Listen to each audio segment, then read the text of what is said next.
አዲስ የገባችሁ እንደሚባለው ሰብስክራይብ አድርጉ ለብዙ ሰዎች እንዲተላለፍ የሚያስፈልገው ነገር አድርጉ ቢያንስ 7000 ሰው ያየው ከሆነ 7000 ሰው ላይክ ቢያደርግ ዩቲዩብ ራሱ ወደ ብዙ ሰዎች ያሻግረዋል ስለዚህ እዚህ አየር ላይ ያላችሁ በሙሉ አሁን ነው ንኩት ሄሎ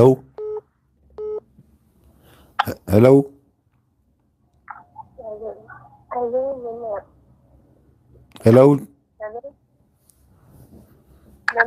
ቀጥታ ስርጭት ነው አውቀዋል እሺ ግን ድምጽዎት አይሰማም ኢርፎኑን ቀሉትና በስልኩ አውሩኝ አይሰማም አሁን ይሰማል ጥሩ ነው ታውነሽ እንዴት ናችሁ እግዚአብሔር ይመስገን በጣም ደስ ይላል መምህር ሁሉ ጊዜ የሚደውለው ግን አይሰራም ስልኩ እሺ ምን የሚጠይቀው ማለት ነው አንድ ጥያቄ እንኳን ከእታችን ጀምሮ ያለው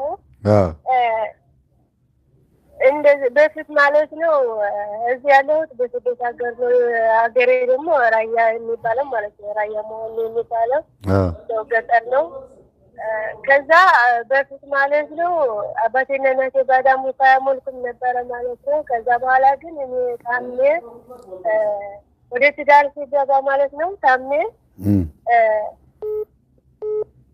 ከዛ እንደዚህ በቃ የፐሬድ ማለት ነው አይቋረጥም ማለት ነው እንደዚህ በቃ ትልቅ ነው የሚወርደኝ በቃ አያቋርጥምና ከዛ ምን ሆናችሁ ነው ወደ አንድ ነገር የምትወስዷት ምን ሆናችሁ ነው ወሰዷት ወይም ደብተራ ካለው ወይም ደግሞ የምታውቁት ነገር ካለ ወሰዷት ማለት ነው ከዛ አባቴ ዘያደ ማለት ነው ዘይን ሲሄድ ከሱ ተመልሼ ጥቁር ደሮና እንደዛ ጥቁር ደሮ ገዝተሽ ታጥነሽ ብለው አለችኝ ሴትዮዋ ማለት ነው ከዛ ጸበል ሄደሽ ታጠቢ አለችኝ ከዛ እንደዚህ ሲስለን በቃ ምንም አልተማሙ በጣም ነው የገደደኝ ከዛ ምንድነው የእናት ያባት የሚባል ነገር አለና ከዛ አሳፍሩላት ዋላ አባቴ በጣም አይወድምና ከዛ አባቴ እንዲ ይላልና ከዛ በቃ በጣም ተጨነቅኩኝ ከባለቤቴን ከዛ በኋላ ጀምሮ በቃ ፍቅር የለኝም ማለት ነው እኔ እሱ ሲወደኝ ማለት ነው እኔ እጠላለሁ እኔ ስወደው ደግሞ እሱ ይጠለኛል ማለት ነው ከዛ አባትና ደግሞ ፍታ ምን ላታደርግ ነው ሲሉት እሱ ደግሞ ምን አደረገቻቸው ታማኑ ምን አደረገቻቸው ማለት ነው እሳቸው ደግሞ ለምንድን ነው እንደዛ የምትለው ደግሞ ይጣሉላ ማለት ነው ከዛ ወደ ስደት ሲመጣ ፍትው ማለት ነው ወደ ስደት ወጣሁ ማለት ነው ተዳረበ ያለሁት ከዛ እዚህ ሲመጣ ደግሞ እሱ ደግሞ አያስቀምጥ ማለት ነው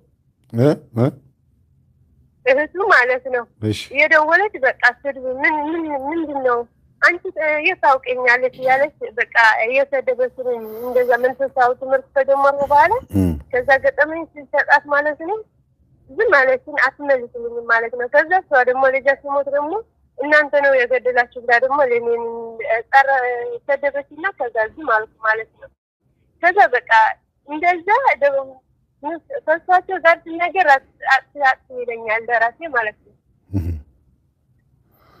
እና በቃ በጣም ተነቀኝና ከዛ እሱ ወደ ሀገር ገብቶ ተሞልቶ ሲመጣ ማለት ነው ከዛ ገጠመኝ ሰጣውና እስከ ስማውና ሲገድና ጽምጣል ዲየ ገጠመኝ ሲሰጠው ማለት ነው የመምህር ግርማም ያባታችን ተጻፉት ከዛ ሲሰማ ግንባሬ ያቃጥለኛል አለኝ እሺ እና ስማው ሲገድና እኔ ሰግራለ ባቅኔ ቁርፋ የለኝም ወሽጥ የመረባለ እሱ ነው ስላደረገ ጸሎት አድርጎ የሚገባው ማለት ነው ከዛ ምን አለች ምን አለኝ እኔ በቃ ተሰግራለ እኔ ያብጠኛል እኔ በቃ በተቻለኝ ለራሴ እንኳን በራሴ እንኳን ተነባገኝ ኢየሱስ ክርስቶስ ያጣፍት ማለት ነው ሰግራለ ባቅኔ ማለት ነው ከዛ ምን አለኝ እኔ ንሳገባብዬ ንሳገባ ከዛ ምን አለኝ እኔ ያብጠኛል ከዛ ደግሞ ምንም ሳልሆን ማለት ነው ሁለት ወንዶች ሄደው በካራ ወግተው ሰውት ማለት ነው። አላየሁም። ትምህርት የሰማሁት በመምህር ማለት ወጥቶ በኋላ ይሄን በካራ ወግተው ወደ ያለ ከዛ በኋላ ደግሞ በህልም ዝክር ነበረና ዝክሬ ሲመጣ ሲተኛ እዚህ ወንዶች አሉና ከሳቸው ሲተኛ እባብ በቃ ትልቅ እባብ ነው ሞጥቶ ፊት ለፊት ሲጋፋኝ አይቼ ከዛ ሮጬ ወደ ቤት ገባሁ። ወደ እንዲህ ተነስቼ ወደ ቤት ገባ መጣኝ አለ። ከዛ ንስሐ ገብቶ ነበርና ውሃ ታጥቤ ወደ ስግሬት ይገባሲ አንድ የመቆየት አለና የሆነ እንጨት የሚመስል እንደ ጋዝ ነገር አለና እንደሱ ማለት ነው። ከዛ ላንሳው ስል ማለት ነው እዴ ቆርጥ ያደደኛል። ከዛ ደም ሸፈነኝ። አይኔ በሙሉ አይመለስ ከአንድ ሰዓት በቃ ወይታ አላውቅም እና በቃ በዚህ ለራሴ እኔ ደም ሲፈስ ማለት ነው እኔ ደም ታቋርጠኝ እሱ ደም ፈሷል። አንዳንድ ነገር ያደረገ በሱ ደም ያፈሳል። እኔ ደም ሲፈሰን ደግሞ እሱ ይተዋል ማለት ነው እና እኔ ፈረድ አይመጣኝም። በቃ አመት ሆኗል። ከአመት ደግሞ 2 ጊዜ 3 ጊዜ ነው የሚመጣኝ። በቃ ዝግት አረጋግጥ ከዛ ትምህርት ሲሰማ ጭንቅላቴ አይሰማም። በቃ ጭንቅላቴ እንደሰው ነው ያናግረኝ። እዚህ ጸሎት መሳገብት ጸሎት ሲጀምር በጭንቅላቴ ማለት ነው የሰው ነገር ያመጣ በህልና ማለት ነው ትምህርት ሳያስታውሰው የሰው ነገር ያመጣ አእምሮዬ ተጠቀኛል። እሺ እኔ አመሰግናለሁ። የት ነው ያልሽኝ? መሆኒን ያልሽኝ የት አካባቢ ነው? ራያ መሆኒ የሚባለው ማለት ነው። ራያ መሆኒ። ይኸውልሽ እኔ የነገርሽኝ አንቺ ላይ ከደም ጋር በተገናኘ የአንቺን ደም የሚፈልግ ደምሽን እንደ ግብር አድርጎ የሚፈልግ ዛር እንዳለ ነው እና ብዙ ጊዜ ከፔሪየድ ጋር በተገናኘ የራሄሎ መንፈስ ሴቶችን ከያዘች በሁለት መንገድ ነው። ሲወልዱ ልጅ ከተሰጣቸው የራሄሎ ዶሮ ከታረደችና እንዲህ ካደረጉ ወደ ልጆች ነው የሚዛወረው። ግን እናትሽ እንዴት እንደወለዱሽ ስለማይታወቅ ዶሮ ታርዶ ይሁን አንቺ የተወለድሽው አይታወቅም። ይሄ ቀጥታ ከፔሪየድሽ ጋር በተገናኘ ብዙ ጊዜ የሚሆነው እናትሽ ሲወልዱ ለራሄሉ ተሰጠሽ ከሆነ ነው የሚሆነው። ወንድ ከሆነ ደግሞ ብዙ ጊዜ ለራሄሉ ከተሰጠ ሲያድግ ተደባዳቢ ደም አፍሳሽ ወይም ደግሞ ተደባድቦ ገብቶ ወይ የራሱ ደም ፈሶ ነው የሚመጣውና ፔሪየድ አንቺ ሴት ስለሆንሽ ነው እንጂ በፔሪየድ አየሽው። ወንድ ሲሆን ደግሞ ሽንት ቤት ሲቀመጥ ራሱ እንደ ሴት ደም የሚያስቀምጠው ወንድ አለ። ይሄንን በኮሜንት ላይ ራሱ ማወቅ ይቻላል። ብዙ ሰዎች ይጽፋሉ። ኮሜንቱን አንብቢው። ግን አሁን ያ ዶሮ ታርዶ ግብሩ እንዲሰጠው ስለፈለገ መጀመሪያ ምን አረገ? ፔሪድሽን አውቆ ደምሽ እንዲፈስ አረገ። ያለማቋረጥ በወር ውስጥ 4 ሳምንትም 3 ሳምንትም ደምሽ እንዲፈስ የሚያደርገው ግብር ሲፈልግ ነው። ለምሳሌ እኔ ከጎረቤቴ ጋር መጣላት ከፈለግኩኝ ሄጄ ነገር እፈልጋለሁ እንደማለት ነው። ከዘመዶቼ ጋር መለየት ከፈለግኩኝ አልጠይቃቸውም እንደማለት ነው። ስለዚህ መንፈሱ ምን ያደርጋል? አንቺ ላይ ግብር ሲፈልግ ሆን ብሎ ነገር ይፈልጋል። ቆስቋሽ ይሆናል። ከመሬት ተነስቶ ነገር ይፈልጋል። ዝም ብሎ እስቲ ወጥቼ እንዲላርግ ብሎ የሆነ ነገር ደምሽ እንዲፈስ ሲፈልግ ያነሳሳሻል ማለት ነው። እና አሁንም አባትሽ ሄደው ደብተራ ጋ ወይም ጠንቋይ ጋ እንዲያስቀድሙ እንዲያስመትቱና የሆነ ነገር ዶሮ ምናምን ይባል ብቻ እንዲታረድለት ያንቺን ደም ማፍሰስ ነበረበት። የተወለድሽበት መንገድ ነው የሚወስነው። ደምሽን ከመሬት ተነስቶ በወር ውስጥ 3 ጊዜ 4 ጊዜ የሚያፈሰው ከሆነ በቁጥጥር ውስጥ ነበርሽ ማለት ነው። ይህ አይደለም አሁን ጉዳዩ። ካገባሽ በኋላ ደግሞ ዋናው ትልቁ ነገር አንቺ ደምሽ ሲደርቅ ባለቤትሽ ደግሞ ሄዶ ደሙ ይፈሳል። ያ ማለት ትዳራችሁን ራሱ አልፈለገውም። አንቺ ላይ ያለው የወንድ ዛር አይነ ጥላ ወይም ራሄሎ መንፈስን ብትሆን ሴትን ብትሆን ከእናትሽ የመጣችን ብትሆን ትዳር እንድትይዥ ስላልፈለገ ወይም ያ መንፈስ ስላልፈለገ ያንቺን ደም በፈለገው ሰዓት ተረካርጎ ስለሚያመጣው ትዳር ላይ ልክ ስትገቢ ወደ ባልሽ ነው የዞረው። አንቺ ደምሽ ሲቆም ባልሽ ደግሞ ደሙ ሲቆም ወደ አንቺ እየተዘዋወረ ሁለታችሁ አብራችሁ እንድትቀመጡ ወይም አብራችሁ እንድትኖሩ አለመፈለጉን በምልክት ያሳያል ማለት ነው። ስለዚህ ይሄ ደግሞ አግብቻታለሁ የኔ ናት ሚስቴ ናት ብሎ የሚያስብ ዛር መንፈስ ነው። ብዙ ሴቶች ካገቡ በኋላ ልጅ እምቢ ይላቸዋል። በእርግጥ ልጅ እምቢ የሚለው በ3 መንገድ ነው። አንደኛ ምንድን የሚባለው ከደም ጋር በተገናኘ ከቤተሰብ ጋር በተገናኘ ሾተል የሚባል መንፈስ ማህፀን ላይ ተቀምጦ የወንድ ዘር እንዳያልፍ ይከለክላል። ሌላው ደግሞ መካንነት፣ በተፈጥሮ መካን የሆኑ ስጋቸውም ችግር የሚፈጥርባቸው ሰዎች አሉ። እግዚአብሔር በተአምር ማህፀናቸውን የሚፈታቸው አሉ። ሌላው ግን በማስወረድ ብዛት ሲያስወርዱ ብዙ ሴቶች በማስወረድ ብዛት ልጅ ይከለከላሉ።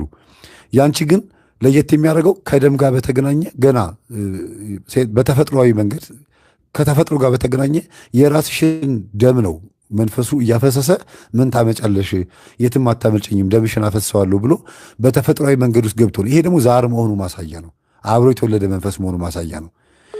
ከተወለድሽ በኋላ የመጣ ነገር ቢሆንም ፔሬዱ ግን ከተወለድሽ በኋላ የገባ መንፈስ ፔሬድን አያዛባም። ወይ ቆዳሽ ላይ ችግር መፍጠር ጸባይ ላይ ወይ ሌላ ነገር ላይ ነው እንጂ ሄዶ ቀጥታ እንደዚህ አርጋት ተብሎ የሚላክ የለም። አብሮ ሲወለድ ይህን የሚያደርገው። ወደ መፍትሄው ስንመጣ መፍትሄው ምንድን ነው? መጀመሪያ ረጅም ሰዓት መስገድ አለብሽ። ስጋሽ ላይ ተቀምጦ እንዲያውም ሂጂና እንዲህ አርገሽ ከዛ መጨረሻ ላይ በጸበል ታጠቢ ያለሽ የጠንቋዩን ፈቃድ ተቀብለሽ እንድትጠመቂ ነው የፈለገው እንጂ ጠንቋይ መጥፎ ነው፣ ኃጢአት ሰርቻለሁ፣ ጠንቋይ ቤት መሄድ አልነበረብኝም ብለሽ አይደለም ጸበል የምትጠመቂው። ስለዚህ የእሷን ፈቃድ ተቀብለሽ ነው። ጠንቋይ ቤት ሄደሽ ነው ጸበል ተጠመቂ የተባልሽው። ያ ደግሞ ድህነት አይሆንም። ስትጠመቂ አይጮህም፣ ምንም አይልም። የማንን ትእዛዝ ነው የተቀበልሽው? የጠንቋዩን ነው። ስለዚህ ጸበሉ አይሰራም። ሀሳብሽ ራሱ እንዲምታታብሽ ነው ያደረገው። አመለካከትሽ እንዲቀየር ነው ያደረገው። እና ረጅም ሰዓት መስገድ አለብሽ። ህመም እንኳን ቢፈጥርብሽ ስጋሽ ላይ የተቀመጠ መንፈስ ስለሆነ ወደ አይምሮሽ ውስጥ ስላልገባ፣ አይምሮሽ ውስጥ ቢገባ ኖሮ ዛሬ እኔና አንቺ አንነጋገር ነበረ። ህሊናሽ ውስጥ ልቦናሽ ውስጥ ገብቶ ቢሆን ኖሮ ወይ ሃይማኖትሽን ትቀይሪያለሽ ወይ ሌላ ቦታ ነው የምትሄጂው። ሌላ ባዕድ ውስጥ ሆነሽ ነው የምትኖሪው። አሁን አንቺን መቆጣጠር የቻለው ስጋሽ ላይ ተቀምጦ ነው። ስጋሽን በማድከም መንፈስሽን ማዛል ለሚፈልገው መንፈስሽ ግን ስላልዛለ እግዚአብሔርን ስለምትፈልጊው መከራ ውስጥ ሆነሽ እንኳን ይኸው እግዚአብሔርን እየፈለግሽው ነውና ረጅም ሰዓት ስገጂ። ከዛ በተረፈ ግን ከዚህ ጋር በተገናኘ የአባታችን የአቡነ ዘራብሩክን ጸበል በመጠመቅ ፔሬድ የሚዛባባቸውና ያለ ወቅቱ ፔሬድ የሚመጣባቸውን እህቶቻችንን እንዲሁም ፔሬድ የሚቀርባቸው እህቶቻችን እንደሚስተካከል ይህን ነገር እኔም አውቃለሁና ምቺ የአቡነ ዘራብሩክን ጸበል ካልሆነ ግን መልካ አቡነ ዘራብሩክና የእሳቸው የሆነውን ማንኛውም ነገር ብትጠቀሚ መልካም ነው ብዬ አስባለሁ። ከቅዱሳን አንጻር ነው የምልሽ። በጸሎት ስትመጪ ደግሞ አርጋኖን የሚባል ጸሎት ይህን ነገር ያስተካክለዋል። መምህር የሚለ ማለት ነው አርጋኖ በሚጸልየው ሰዓት ማለት ነው መጀመሪያ ሲጀምር እንደዛ ፔሬድ መጣኝና በቃ ስላድ እንዳይዝና መጽሐፍ እንዳይዝ በቃ በጣም መቆጣጠር አቃተኝ። በአረቦች ደግሞ ይፈትለኛል። እንደዚህ ጸሎት ሰዓት ቁርፋሴ የራሴ ቁርፋሴ ስለሌለኝ በሮ እሱ ነው ተጸልይ የሆነ ቦታ አለና ወደ እሱ ገብቼ ነው ጸሎት የሚያደርገው። ከዛ ጸሎት እንዳያደርግ ማለት ነው። ከዛ አርጋኖን በሚጸልይ ሰዓት በቃ በጣም ተፈታተነኝ። እንደዚህ ሲሆን ይኸውልሽ አርጋኖን ስትጸልይ የሚፈታተንሽ ከሆነ የምትድኙ በሱ ነው ማለት ነው። ብዙ ጊዜ ስንጸልይ እንዳንጸልይ እንቅልፍ የሚለን ከሆነ ትምህርት ስናዳምጥ እንዳናዳምጥ አይምሯችንን የሚቆጣጠርን ከሆነና የምንሰማውን ነገር ትተን ሌላ ምንም የማይገናኝ ከዚህ ከትምህርቱ ጋር የማይገናኝ ሀሳብ እያመጣ ካስቸገረን ያ የሚጠቅመን ነገር ስለሆነ ነው እንደዚህ ሀሳባችን የሚሰርቀው ማለት ነው። እሱ ላይ ነው ትኩረት ማድረግ ያለብን። ያ እንዳንከታተለው ወይም እንዳንጸልየው የተከላከለንን ነገር አጥብቀን መያዝ አለብን ማለት ነው። ለምሳሌ አርጋኖን ለመጸለያ ጊዜ ካጠረሽ ያለሽው ሰው ሀገር ከሆነና የማይመች ከሆነ ምን ታደርጊያለሽ? አንድ ምዕራፍ ጸልየሽ እመቤቴ ሆይ አንቺም ከሴቶች መካከል ተለይተሽ የተባረክሽ ነሽ፣ ግን አንቺም ሴት ነሽ፣ እኔን ደግሞ እንደዚህ ቸግሮኛል ተቸግሬያለሁ፣ ቃል ኪዳን ደግሞ አለሽ፣ ስለዚህ እባክሽን ይሄ ነገር አስቀሪልኝ ብለሽ አንዷን አንቀጽ ምዕራፍ ብቻ ጸልየሽ እንደምንም ብለሽ ሰግደሽ መተኛት ነው ያለብሽ። አርጋኖን በትክክል ይሄን ነገር እንደሚያስተካክል አውቃለሁ፣ ግን ብዙ ጊዜ ረጅም ነው ብለን ስለምናስብ አርጋኖንን አንጸልየውም። ዝም ብለን ተደባብሰን ነው የምንተኛው። እንደ አርጋኖን በእውነት ነው የምላችሁ እንደ አርጋኖን ትልቅ መጽሐፍ የለም። ትልቅ የአባ ጊዮርጊስ ዘጋስጫ ኢትዮጵያዊ ስለሆነ ብቻ አይደለም። ውዳሴ ማርያምም አባ ኤፍሬም የጻፉት አለ፣ ቅዳሴ ማርያም አባ ሕርያቆስ የጻፉት አለ። ግን ትልቁ እኔ እንደ አርጋኖን መልስ የማገኝበት መጽሐፍ ያለ አይመስለኝም። ብዙ አሉ ጸሎቶች። ለምንድን ነው ዲያብሎስ እጅግ በጣም የሚፈራው? እንደገና መጽሐፉ ደግሞ ብዙ ቀሳውስት ይሄ ትክክለኛ ከእግዚአብሔር የመጣ መጽሐፍ ከሆነ እስቲ እንፈትነው ብለው በእሳት አቃጥለው ውሃ ውስጥ ከተው ተፈትኖ ያለፈ መጽሐፍም ስለሆነ የመንፈስ ቅዱስ ፈቃድ እንዳለበትም የተረጋገጠ መጽሐፍ ስለሆነ ይህንን መጽሐፍ እንድትጸልይም አይፈልግም። ስለዚህ አይምሮሽን የሚሰርቀውንም ትምህርት ስታዳምጪ የሚረብሽሽን መንፈስ የምትመጪው በዚህ ነው። በርቺ፣ እግዚአብሔር ካንቺ ጋር ይሁን። አንድ ደግሞ እዚህ ከብርሶ በታች ጠለት ከዛ በረት ማለት ድምፅሽ ሄደ እኮ ድምፅሽ ለምንድን ነው? ወደ ስልኩ ቅረቢ እንጂ። አይሰማም? አሁን ይሰማል። ለምን ትርቂያለሽ? በዚህ ደግሞ ካቋረጠኝ ማለት ነው በመቋሪያ ስቀጠቅጠው ማለት ነው ደግሞ አቋረጠልኝና ምን ጀመረኝ ሆደ መንፋትና ከዛ ከሽንጤ በታች እና ከዛ ከብርክ በታች እሳት ነው የሚበላኝ ማለት ነው። እዛ ጋር ሄዶ ተደበቀ ማለት ነው እኮ። እዛ ጋር ሄዶ አሁን ቦታ እየቀያየረ እኮ ነው የሚያስቸግርሽ። አሁን ጸልይም ያልኩሽ ለዚህ ነው። ይኸውልሽ ስገጂ ያልኩት አይምሮሽ፣ ህሊናሽ፣ ልቦናሽን አልያዘውም። ያለው ስጋሽ ላይ ነው። ስጋ ደግሞ የመንፈስ ማደሪያም ሊሆን ይችላል፣ የመንፈስ ቅዱስን ማደሪያ ሊሆን ይችላል። ግን ጭንቅላት ላይ፣ ሆድ ላይ፣ እንደዛ ፔሬድሽ የሚመጣበት ቦታ ላይ፣ ጭን ላይ፣ ወገብ ላይ፣ እግር ላይ የሆነ ቦታ እያረፈ ቦታ እየቀያየረ ለመደበቅ ይሞክራል። ግን እየሰገድሽ ስለሆነ አሁን እኮ አንቺ ምን ያህል ብርቱ እንደሆንሽ የሚያሳየው የት እንደተደበቀ እያወቅሽበት ነው። የት እንደወረድ እንኳን እየነገርሽኝ ያለሽው። ይሄ ደግሞ መታደል ነው፣ ትልቅ እድል ነው በእውነት። የት እንደተደበቀ እኮ አወቅሽው። መንፈሳዊ ያልሆኑ ሰዎች እኮ አመመኝ ብሎ ሄዶ ይታከማሉ እንጂ እዛ ጋር ሄዶ ደግሞ አስጨነቀኝ አይሉም። ይሄ ደግሞ አስማንዲዮስ ነው። አስማንዲዮስ የሚባለው መንፈስ ወለተ ራጉኤልን ወይም ሳራ የምትባሏን እህታችንን በመጽሐፈ ጦቢት እንደሚናገረው ጭኗ ላይ ተቀምጦ ባሎቿን ይገልባት ነበረ ይላል። ይሄ አሁን አንቺ የተናገርሽው ነው። ጭን ላይ ይቀመጣል፣ እዛ ላይ ያስጨንቃል። ወንዶች መጥተው ከሷ ጋር ሲተኙ በማግስቱ ወይም በሳምንቱ ይሞታሉ ማለት ነው። ይሄ ደግሞ ጅራት ያለው ቀንድ ያለው መንፈስ እንደነበረ እዛው መጽሐፉ ላይ ይናገራል። በር ገንጥሎ ሲወጣ አሁን የወጣው ምንድን ነው ብላ ስትጠይቀው አሁን የወጣው ጭንሽ ላይ የነበረው ባሎችሽን የሚገል የነበረው መንፈስ ነው ብሎ ነገራት ይላል ጦቢያ። ስለዚህ ይሄ መንፈስ ብዙ ጊዜ አልጋ ላይ፣ ሴቶች ጭን ላይ ወይም ደግሞ ሰውነታቸው ላይ ተቀምጦ እምብርትን መግለጥ፣ ደረትን ገልጦ መሄድ፣ ጀርባን ማሳየት፣ ባትን፣ ዳሌን፣ ታፋን እያሳዩ እንዲሄዱ ቡዳ እንዲገባ ምልክት ያሳያል። አሁን የተከፈተ የሰውነት አካል ሲኖር ሴቶች ሲሄዱ ናግባ ማለት ነው። በዚህ በኩል መንገድ አለ ከፍቼልሃለሁ፣ ና መግባት የምትፈልግ መንፈስ ካለህ ና በዚህ በኩል ግባ ብሎ መንገድ እየከፈተለት ነው። ብትቺ ስጋሽን በስግደት መቅጣት፣ ለመንፈስ ተጋላጭ የሚያደርጉ ነገሮችን ማቆም። ከዛ በተረፈ ግን መዝሙር በጠዋት ተነስተሽ መጀመሪያ መዝሙር ማዳመጥ የምትቺ በተለይ የንስሐ መዝሙር ከእንቅልፍሽ እንደተነሳሽ የምታዳምጪ ከሆነ በእውነት ከዛ በኋላ የምታዳምጪው ነገር በሙሉ ጤነኛ ነው የምትሆኙ። ወደ አይምሮሽ ይገባል። ለምን የከፈትሽው አይምሮሽን በእንቅልፍ ያ ደክሞ የነበረው ስጋሽ በእንቅልፍ ስላለፈና በመዝሙር ስለከፈትሽው መንፈስ ቅዱስ ካንቺ ጋር ነው የሚሆነው። ይሄን እንደ ቀላል እንዳታዩ። እኔ ብዙ ጊዜ ስለሞከርኩት ነው። መዝሙር ሳላዳመጥ ስወጣ ድንገት ትራንስፖርት ውስጥ፣ ታክሲ ውስጥ ወይም ባስ ውስጥ በመሆንበት ሰዓት ሙዚቃው ከሰማሁትና ከባስ ከወረድኩ በኋላ ሙሉ ቀን ያዘፈን ወይም ያዜማ ነው የሚመላለስብኝ።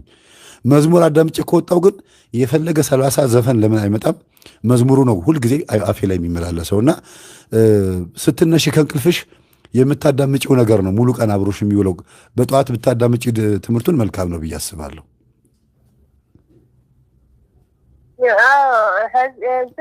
ደርስ እኔ አልሰማም። ደርስ ሲሰማ ጭንቅላቴ አይሰራም ማለት ነው። እንዲሰራ እኮ ነው የምነግርሽ እህት። አሁን እኮ ሰዓቱን አጠር እናድርገውና አይምሮሽ እንዲሰራ ጠዋት ተነስተሽ የምታረጊው አብሮሽ ይውላል። አይምሮሽ እኮ መስራት እንዲጀምር ነው የምነግርሽ። ገባሽ? አንድ ደግሞ የሰላም መንፈስ ያልከው ማለት ነው። እንደዛ የሆነ መኪና ብር ሊወስድ ሲመጣ ማለት ነው የሚሰጠው ብር አያውቅም ማለት ነው። በጣም ነው የሚያንቀጠቅጠኝ ማለት ነው። ከዛ ደግሞ በፊት ብር አረባው ሲሰጥህ ማለት ነው በፊት ምሳሌ ሲገባ በህልምነት የሞቱቶ አፈራረኝና አንቺ በቃ ወጥተሽ ነው ከዚህ ቤት ወጥተሽ ነው ከዚህ ከኔ የነበርኩት ወጥተሽ ነው እያለን ያሳድገኝ ያደረና ከዛ ምን አለች የሚበላ ምግብ ሁሉ አረባ መታ ከፍታ ነው የምታየው። ከዛ ምን አለኝ በሁሉ ነገር ሲመጣ ምን መግባት አልቻልኩም በቃ አለኝ። ተናዘ ማለት ነው ታገብቶ ነበርና ከዛ ላንተ በህልም ሳይቼ ይህም ምምርተሳ እንደዚያ መላኬ ነው ብዬ ያሰብኩትና መልካም ነግራለሁ። እሱም ካለ መልካም ይኸውልሽ በቃ የሆነ ይኸውልሽ እኔ ሰዓት ስለሌለ ነው፣ ብዙ ሰዓት ስለያዝሽ ብዬ ነው። የሰላም መንፈስ አንቺ ውስጥ እንዳለ ካወቅሽና ብርሽን እንዳትቀበይ ደሞዝሽ እንዳትቀበይ ከያዘሽ ምን ታደርጊያለሽ? ቅባ ቅዱስ እጅሽን ተቀብተሽ ብርሽን መቀበል። አረቦቹን ስታናገሪያቸው በተጸለየበት ውሃ ፊትሽን ታጥበሽ አፍሽን የተወሰነ ጣጥተሽ ምን ብለሽ ወደ እነሱ መሄድና አንቺ ላይ ያለው የእግዚአብሔር ኃይል ወደ እነሱ ሄዶ ተጽዕኖ እንዲፈጥር ማድረግ ትችላለሽ። ሰላም ሁኚ። እግዚአብሔር ካንቺ ጋር ይሁን። እሺ፣ እሺ፣ አሜን። አሜን። እሺ፣ እሺ።